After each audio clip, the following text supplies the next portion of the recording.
Class 10th physics में chapter वैद्युत धारा में आज हम पढ़ेंगे ओम्स लॉ यानी कि ओम का नियम। ठीक है, तो आज हम पढ़ने वाले हैं ओम का नियम यानी कि ओम्स लॉ। तो ओम का नियम क्या है, ठीक है, ये हम जानेंगे। ठीक है, लास्ट क्लास में विभव और धारा के बारे में हम आपको बता चुके हैं। ठीक, विभव क्या है, किसी भी आवेश को, एकांक आवेश को वैद्युत क्षेत्र के किसी बिंदु तक लाने में किया गया कार्य। और धारा क्या है, किसी भी चालक में, है ना, किसी भी परिपथ में आवेश प्रवाह की दर। ये दोनों बातें हमें पता है। तो जो ओम्स लॉ यानी कि ओम का नियम है, ये V और I यानी कि जो वोल्टेज यानी कि विभव और I यानी कि करंट, इन दोनों के बीच में रिलेशन को जो बताता है वो किस नियम से निकाला जाता है, ओम का नियम। ठीक है, तो क्या है ओम का नियम, देखते हैं। मान लेते हैं ये एक चालक खंड है। ठीक है, ये एक चालक खंड है, इसके बीच में हम कोई वोल्टेज लगाते हैं, है ना, इसके बीच में हम कोई वोल्टेज लगा देते हैं, कोई विभवांतर लगा देते हैं। जैसे मान लेते हैं, डिस्कस भी किया था ना, ये प्लस पे है और अगला क्या है, माइनस टर्मिनल पे है। तो उसके कारण क्या होगा, यहां वाले इस प्लस की तरफ क्या होगा, इलेक्ट्रॉन इधर आएंगे। इस तरीके से चालक में जो इलेक्ट्रॉन होंगे वो इस तरफ क्या करेंगे, मूव करेंगे। ठीक है, अब इलेक्ट्रॉन इस डायरेक्शन में आ रहे हैं, इसका मतलब इस डायरेक्शन में होके यहाँ पे क्या बहेगी, एक धारा प्रवाहित होगी, है ना। इतना सभी को पता है ना, कि ये एक चालक था, इसके सिरों पे हमने क्या लगा दिया, एक वोल्टेज लगा दिया, है ना, यानी कि एक ऐसा सोर्स लगाया जिससे एक टर्मिनल पे क्या लग गया, प्लस वोल्टेज, दूसरे टर्मिनल पे क्या लग गया, माइनस वोल्टेज। विभव में डिस्कस किया था, इस प्लस वोल्टेज के कारण क्या होगा, इलेक्ट्रॉन इसकी तरफ आएंगे और इस माइनस के कारण इलेक्ट्रॉन इस तरफ जाएंगे, है ना।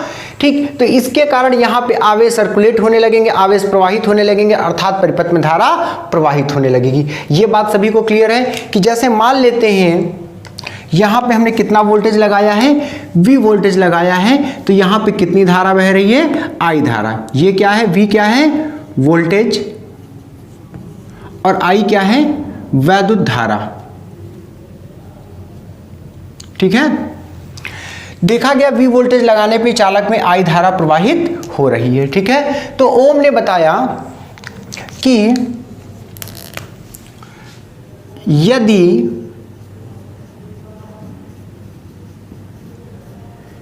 किसी चालक की भौतिक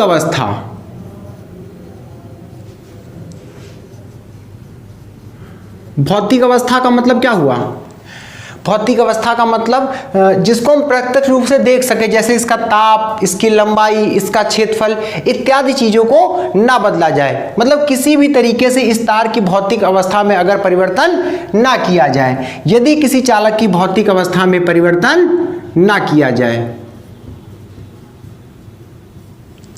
ना किया जाए, तो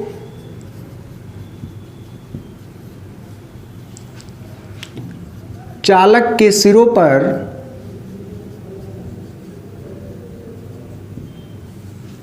लगाया गया विभवांतर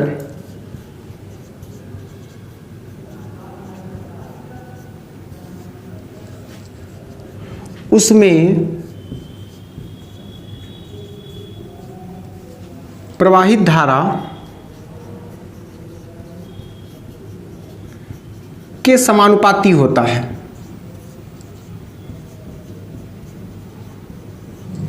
मतलब ओम का नियम कहता है कि अगर किसी चालक की भौतिक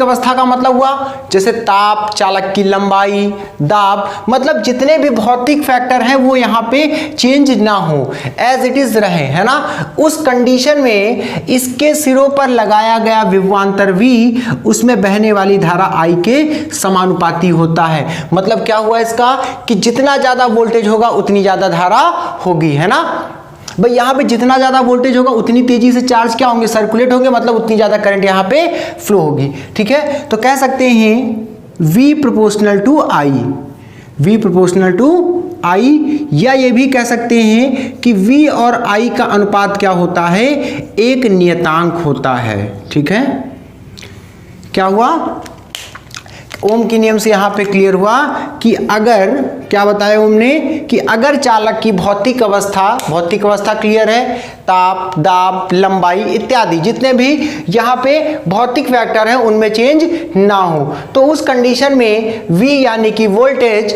उसमें बहने वाली धारा I के समानुपाती होगा।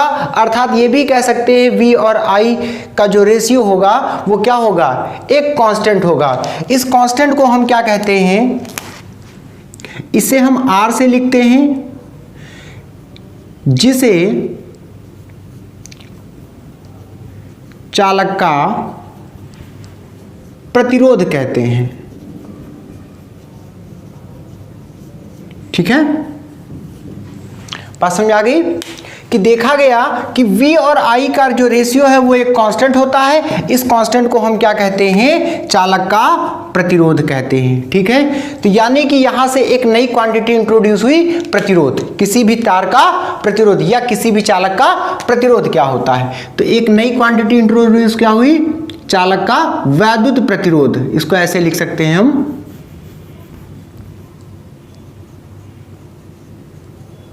चालक का वैद्युत प्रतिरोध, जिसको हम कहते हैं रेजिस्टेंस।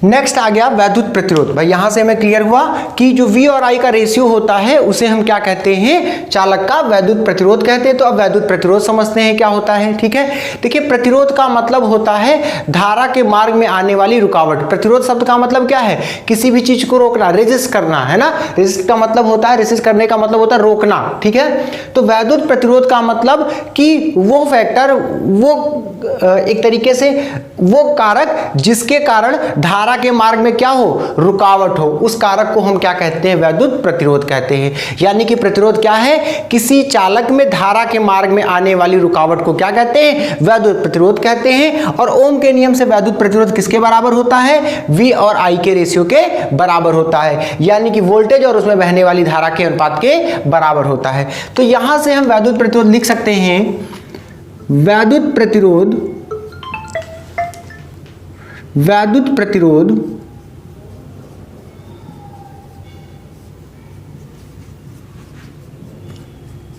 किसी चालक में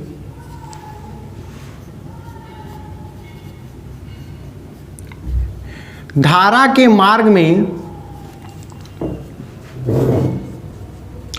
उत्पन्न रुकावट है। यह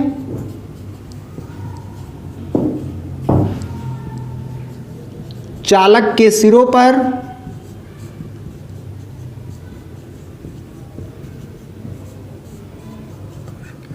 लगाए गए विभवांतर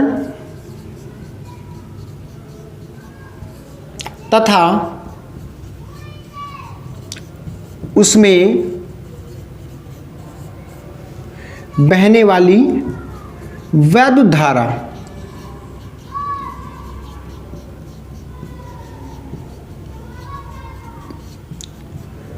के अनुपात के बराबर होता है। तो वैद्युत प्रतिरोध क्या है, ऐसा कारक जो धारा के मार्ग में क्या करता है, रुकावट उत्पन्न करता है। ठीक है, यानी कि धारा के मार्ग में आने वाली जो रुकावट है उसको हम कैसे परिभाषित करते हैं, प्रतिरोध से। और ये किसके बराबर होता है, चालक के सिरों पर लगाए गए विभवांतर तथा उसमें बहने वाली धारा के अनुपात के बराबर होता है। तो जैसे चालक के सिरों पर कितना विभवांतर लगाया गया, V, उसमें बहने वाली धारा कितनी है, I, ये किसके बराबर होता है, चालक का वैद्युत प्रतिरोध, चालक का वैद्युत प्रतिरोध, जिसे हम किससे लिखते हैं, R से। तो V बटे I बराबर कितना हो गया, कैपिटल R। ठीक है, R क्या है, चालक का वैद्युत प्रतिरोध यानी कि रेजिस्टेंस। ठीक है, इतनी बात समझ में आ गई। यहां से अगर हम चाहे तो इसका मात्रक भी लिख सकते हैं। क्या होगा मात्रक, वोल्टेज का मात्रक क्या होता है, वोल्ट, बटे धारा का मात्रक क्या होता है, एम्पियर। तो वोल्ट प्रति एम्पियर, यानी कि इसे एसआई में कह सकते हैं, है ना, वोल्ट प्रति एम्पियर होता है, जिसे हम एसआई में क्या कहते हैं, ओम। ठीक है, ओम, या इसे हम इस सिंबल से भी डिनोट कर सकते हैं या सिर्फ ओम भी लिख सकते हैं। ठीक है, यानी कि वैद्युत प्रतिरोध का मात्रक होता है वोल्ट प्रति एम्पियर, या एसआई पद्धति में इसे हम क्या कहते हैं, ओम कहते हैं, जिसे इस प्रतीक भी द्वारा लिखा जाता है ना।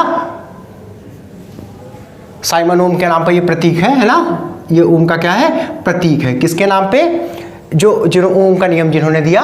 ठीक है, तो ये क्या है, ओम का सिंबल है। ठीक है, इस चीज को बना लीजिएगा। ठीक है, कि अगर ओम लिखना है तो इस तरीके से भी हम लिख सकते हैं, यानी किसी चालक का जो प्रतिरोध होता है वो किसमें नापा जाता है, ओम में ना जाता है। हम पढ़ चुके हैं, जितनी भी भौतिक राशियां होती हैं उन सबका कोई ना कोई मात्रक होता है जिससे हम उस भौतिक राशि को मापते हैं। तो वैसे प्रतिरोध का मात्रक किसमें क्या है, ओम। प्रतिरोध को हम किसमें नापते हैं, ओम में नापते हैं। ठीक है, तो अब सभी को ओम का नियम क्लियर हो गया।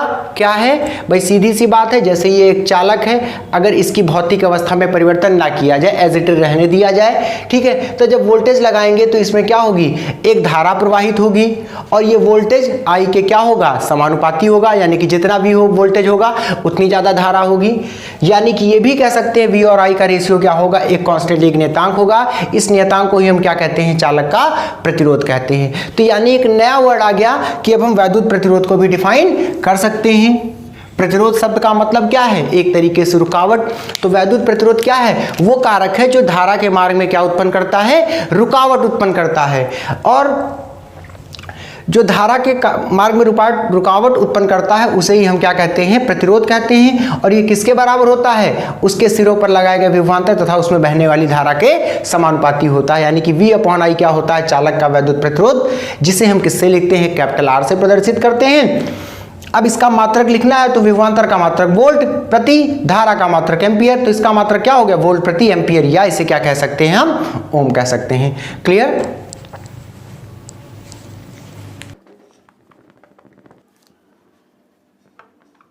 नेक्स्ट अब देखेंगे वैद्युत परिपथ यानी कि इलेक्ट्रिक सर्किट। ठीक है,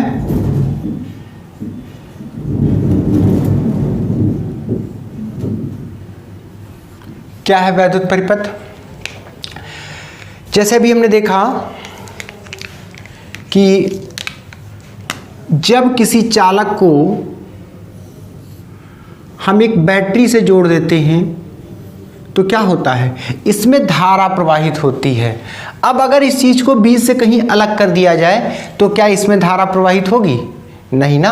अगर इसको इस तरीके से जोड़ दिया गया तो इसमें क्या हो रही है, धारा प्रवाहित हो रही है। तो ये क्या है, एक बंद परिपथ है। क्या है, मतलब जिस पथ से होके, यानी कि जिस पथ पे धारा क्या हो, प्रवाहित हो सके, उसे हम क्या कहते हैं, वैद्युत परिपथ। तो यहाँ पे डेफिनेशन क्या आ जाएगी वैद्युत परिपथ की, धारा के सतत एवं बंद पथ को हम क्या कहते हैं, वैद्युत परिपथ कहते हैं। अब इस परिपथ में जैसे कोई चालक लगा है तो उसका कोई प्रतिरोध होगा, उसको हम इस सिंबल से लिखते हैं। ठीक है, मान लेते हैं इसमें कोई बल्ब लगा हुआ है। ठीक है, ये बल्ब हो गया। इसी तरीके से एक स्विच लगा हुआ है। ठीक है, तो ये क्या है, एक वैद्युत परिपथ है। क्या है, एक वैद्युत परिपथ। क्या लगा है, जैसे ये क्या है, प्रतिरोध, ये क्या है, कुंजी, या इसे क्या कहते हैं हम, स्विच भी कह सकते हैं। ठीक है, ये क्या है, बल्ब, ये क्या है, बैटरी, है ना। ठीक है, बैटरी कह सकते हैं या सेल कह सकते हैं। ठीक है, जहां से हमें विद्युत ऊर्जा मिल सकती हो। ठीक है, तो ये क्या है, एक वैद्युत परिपथ है। तो हम कह सकते हैं वैद्युत परिपथ क्या है, धारा के सतत एवं बंद पथ को क्या कहते हैं हम, वैद्युत परिपथ कहते हैं, जिसमें प्रतिरोध मतलब वैद्युत से रिलेटेड, है ना, जितने भी एलिमेंट हैं वो हो सकते हैं। जैसे बल्ब हो सकता है, प्रतिरोध हो सकता है ना, कुंजी या स्विच हो सकती है। इसी तरीके से धारा को मापने के लिए एमीटर हो सकता है, वोल्टेज को नापने के लिए वोल्टमीटर हो सकता है ना। धारा को नियंत्रित करने के लिए धारा नियंत्रक हो सकता है, ये सारी चीजें हो सकती है। ठीक है, अभी हमने सिर्फ यहाँ पे 3 दिखाए, सिर्फ वही अवयव दिखाए हैं जिनके बारे में हम बता चुके हैं, जैसे एमीटर, वोल्टमीटर या धारा नियंत्रक, इन सब के बारे में हमने यहाँ पे नहीं दिखाया है क्योंकि अभी इनके बारे में नहीं बताया है। ठीक है, जब इनके बारे में बताएंगे तो वो भी हम फिगर में दिखाएंगे। ठीक है, अभी यहाँ पे क्या है, प्रतिरोध है, बल्ब है, क्या लगी हुई है, कुंजी लगी हुई है, स्विच लगा हुआ है। ठीक है, तो वैद्युत परिपथ क्या है, धारा के सतत एवं बंद परिपथ को हम क्या कहते हैं, वैद्युत परिपथ कहते हैं। तो लिख सकते हैं वैद्युत धारा के सतत एवं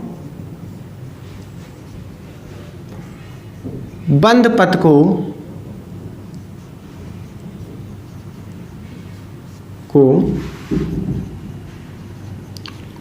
वैद्युत परिपथ कहते हैं।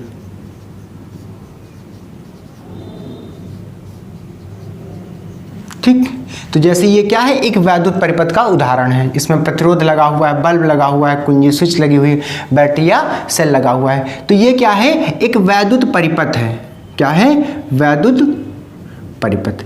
ठीक है, अब हम देखेंगे परिपथ में प्रयोग होने वाले कुछ प्रमुख अवयव, कौन कौन सी चीजें परिपथ में लगाई जाती हैं। ठीक है, क्या पढ़ेंगे, वैद्युत परिपथ में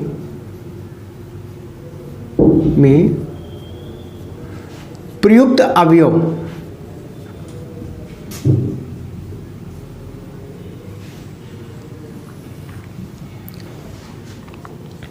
सबसे पहले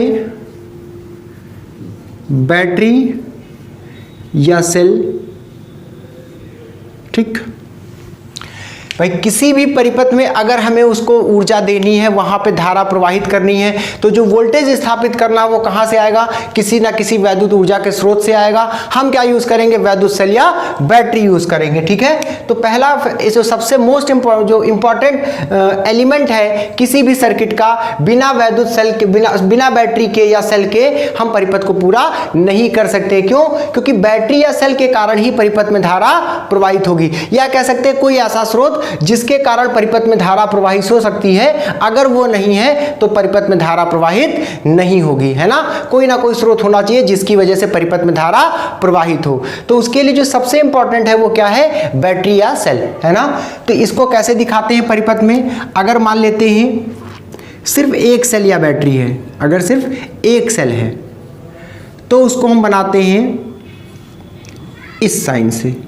ठीक है, ठीक, और अगर क्या है, सेलों का संयोजन है, सेलों का संयोजन है, तो उसको ऐसे बनाते हैं।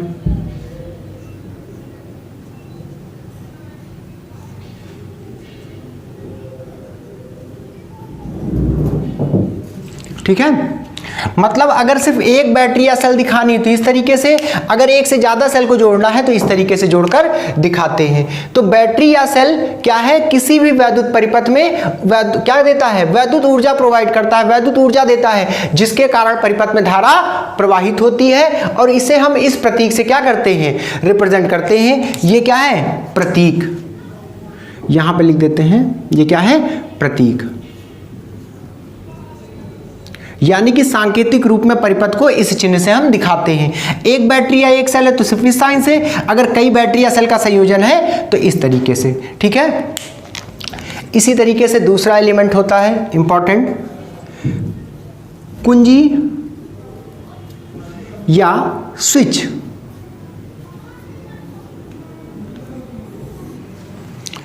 दो तरीके से हम कुंजी या स्विच बना सकते हैं।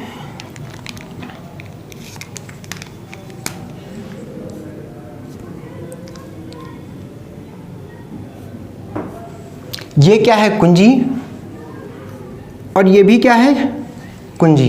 डिफरेंस क्या है दोनों में, इसका मतलब है कुंजी क्या है, ये इस कंडीशन में ऑन है और इस कंडीशन में क्या है, ऑफ है। इसी तरीके से ये क्या है, स्विच है,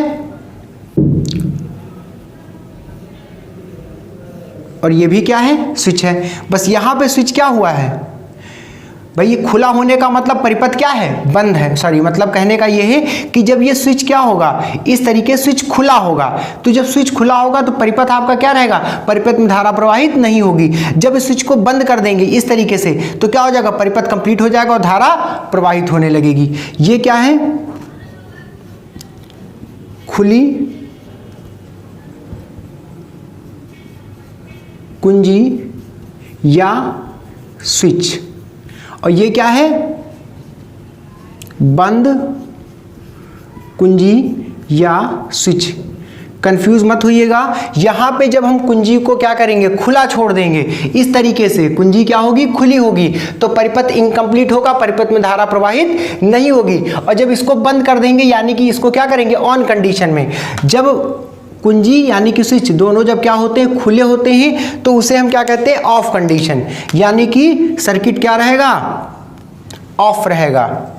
और जब बंद कर देंगे तो सर्किट क्या हो जाएगा, यानी कि परिपथ क्या हो जाएगा, ऑन हो जाएगा, परिपथ में धारा प्रवाहित होने लगेगी। ठीक है, तो ये अच्छे समझ लीजिएगा, कंफ्यूज मत होइएगा इसमें कि यहाँ पे परिपथ क्या कहते हैं, खुला होने का मतलब ये है कि जो स्विच है, स्विच को हमने खोल रखा है। खुला होने का मतलब परिपथ कंप्लीट नहीं है, यानी कि धारा प्रवाहित नहीं होगी। जब इसको बंद करेंगे तो परिपथ में धारा प्रवाहित होने लगेगी, यानी कि हम कहेंगे स्विच क्या है, ऑन है।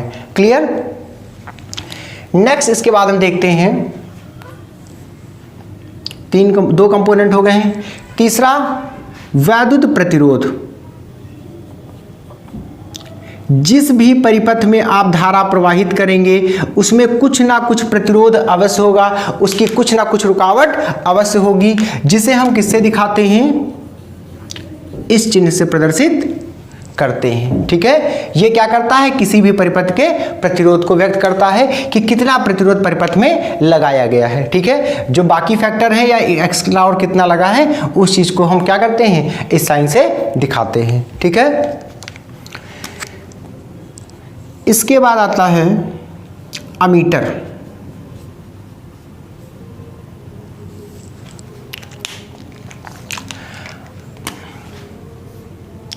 ये है अमीटर का साइन, और इसे कैसे जोड़ा जाता है, परिपथ में श्रेणी क्रम में, परिपथ में श्रेणी क्रम में, और क्या करता है, धारा का मापन। समझना है आपको कि अमीटर, ये क्या है, अमीटर का साइन, अमीटर का प्रतीक चिन्ह है। ये क्या, इसे कैसे जोड़ते हैं, परिपथ के श्रेणी क्रम में जोड़ते हैं, और क्या होता है कि धारा का मापन करने के काम आता है। यानी कि अमीटर क्या करता है, किसी भी परिपथ में बहने वाली वैद्युत धारा का मापन करता है। अमीटर क्या है, अमीटर वह युक्ति है जो किसी परिपथ में बहने वाली धारा का मापन करता है ना। और इसे परिपथ में हम कैसे जोड़ते हैं, श्रेणी क्रम में जोड़ते हैं, और ये क्या है, अमीटर का प्रतीक चिन्ह है। ठीक है, इसके बाद वोल्टमीटर। वोल्टमीटर का प्रतीक चिन्ह देखिए, ये क्या है, वोल्टमीटर का प्रतीक चिन्ह है। इसे परिपथ में समांतर क्रम में जोड़ते हैं। परिपथ में, परिपथ का मतलब जिस भी बिंदुओं के बीच निकालना होता है ना, उसके बीच में हम समांतर क्रम में, जहां का वोल्टेज निकालना होता है उसके साथ हम क्या करते हैं, समांतर क्रम में जोड़ते हैं, पहली चीज। और ये क्या करता है, विभवांतर का मापन करता है। ठीक है, किसका मापन करता है, विभवांतर का मापन करता है। ठीक है, तो दो चीजें और यहां पे हो गई, अमीटर और वोल्टमीटर। अमीटर क्या है, परिपथ को श्रेणी क्रम में जोड़ा जाता है और ये धारा का मापन करता है। वोल्टमीटर क्या है, इसको जहां पे वोल्टेज निकालना होता है उसके साथ समांतर क्रम में जोड़ते हैं और ये विभवांतर का मापन करता है। और ये क्या है, ये अमीटर का प्रतीक चिन्ह है और ये वोल्टमीटर का। ठीक है, इसके अलावा एक और इंपॉर्टेंट है, धारा नियंत्रक। जैसा कि नाम से ही क्लियर है, नियंत्रक का मतलब नियंत्रण करने वाला। ठीक है, धारा नियंत्रक का मतलब धारा को नियंत्रित करने वाला, यानी कि ऐसी डिवाइस जो किसी परिपथ में क्या करे, धारा को नियंत्रित करे। ठीक है, तो ओम का नियम जो आपने पढ़ा है V equals to I R, V equals to I R. तो यहां से ये क्लियर है कि अगर हम R की वैल्यू को बढ़ा दें तो I का मान क्या हो जाएगा, घट जाएगा। ऐसे भी लिख सकते हैं V upon R is equals to I, यानी कि अगर V क्या हो, कांस्टेंट कर दिया जाए, है ना, तो I क्या होगा, इनवर्सली प्रोपोर्शनल टू R होगा, यानी कि प्रतिरोध जितना ज्यादा होगा I उतना कम होगा। ठीक है, प्रतिरोध जितना कम होगा I उतनी ही ज्यादा होगी, है ना। तो ओम के नियम से यह बात क्लियर हो जाती है कि वैद्युत धारा I नियत विभवांतर पर प्रतिरोध के व्युत्क्रमानुपाती होती है, यानी कि कम प्रतिरोध होगा तो धारा ज्यादा होगी, है ना, और अगर प्रतिरोध ज्यादा होगा तो धारा कम होगी। ठीक है, यानी कि कोई ऐसी डिवाइस हो जिससे हम क्या करें, प्रतिरोध को घटाया बढ़ाया जा सके, तो उससे हम परिपथ में धारा को क्या कर सकते हैं, नियंत्रित कर सकते हैं। ठीक है, तो वो डिवाइस कुछ इस तरीके से होती है, इसका प्रतीक चिन्ह है ना, ये क्या करता है, परिवर्ती प्रतिरोध को व्यक्त करता है। मतलब इसको हम आगे पीछे करके हम आवश्यकता अनुसार परिपथ में प्रतिरोध को क्या कर सकते हैं, बदल सकते हैं। या ये भी क्या है, एक धारा नियंत्रक का चिन्ह है। इसको भी आगे पीछे करके क्या कर सकते हैं, परिपथ में हम प्रतिरोध को बदलेंगे। जब प्रतिरोध बदलेंगे तो धारा को भी, जब प्रतिरोध बदलेंगे तो धारा भी क्या हो जाएगी, बदल जाएगी। ठीक है, तो ये क्या है, इस तरीके से क्या करता है, एक परिवर्ती प्रतिरोध धारा नियंत्रक का काम करता है। ये और कुछ नहीं है, सिर्फ क्या है, एक तरीके से ऐसी युक्ति है जिसकी सहायता से हम प्रतिरोध को बदल सकते हैं। तो प्रतिरोध बदलने के कारण धारा क्या होती है, नियंत्रित होती है। सीधी सी बात है, प्रतिरोध कम करेंगे तो धारा बढ़ेगी, और प्रतिरोध अगर बढ़ाएंगे तो धारा क्या होगी, कम होगी। यानी कि प्रतिरोध को कम ज्यादा करके हम धारा को कम या ज्यादा कर सकते हैं, यानी कि धारा को नियंत्रित कर सकते हैं। तो ये कुछ मुख्य अवयव हैं जो वैद्युत परिपथ में यूज होते हैं। ठीक है।